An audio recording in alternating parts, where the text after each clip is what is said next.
Hello guys, welcome back to my channel. So இந்த வீடியோவில் நம்ம என்ன பார்க்க போகிறோம்னா, நம்ம தளபதி எல்லா மெயின் ஸ்ட்ரீம் மீடியாஸ் மற்றும் ஊபிஎஸ் எல்லாம் கதற விட்டுருக்காரு. அதை பற்றி பேச போகிறோம். ஃபர்ஸ்ட் என்னென்னு பார்த்தீங்கன்னா, இப்போ நம்ம தளபதி வந்து சானிடரி ஒர்க்கர்ஸ்க்கு வந்து எதுவும் பார்க்கல அப்படிங்கிற மாதிரிலாம் ஊபிஎஸ் ப்ளஸ் டம்ளர் கட்சிகள் எல்லாம் பேசிக்கிட்டு இருந்தாங்க.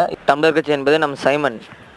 இப்போ என்னாச்சுன்னு பார்த்தீங்கன்னா, சென்னை பனையூரில் இருக்கிற டிவிகே அலுவலகத்திற்கு தளபதி அவர்கள் கூப்பிட்டு அவர்களிடம் விசாரித்து கொண்டிருக்கிறார்.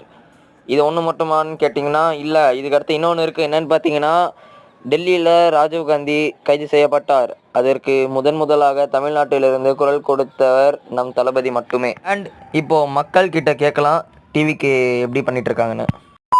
ஆட்சிக்கே வரல விஜய். இன்னமும் அவரு கூட இருக்கிற தொண்டர்கள் அவங்க வந்து என்னைக்கு நாங்க வந்து 1ஆம் தேதி உட்காந்து அன்னையிலேருந்து இதை முட்டம் இன்னமும் எங்களுக்கு ஆதரவு தெரிவிக்கிறாங்க. அவங்க நைட்டு 10, 2 மணி 3 மணி கூட எங்களுக்கு ஆதரவு தெரிவிக்கிறாங்க. அம்மா சாப்பிட்டீங்களா, நீங்க என்ன பண்றீங்க, நீங்க ஏமா இங்க இருக்கிறீங்க, என்ன எங்களுக்கு அவ்வளோ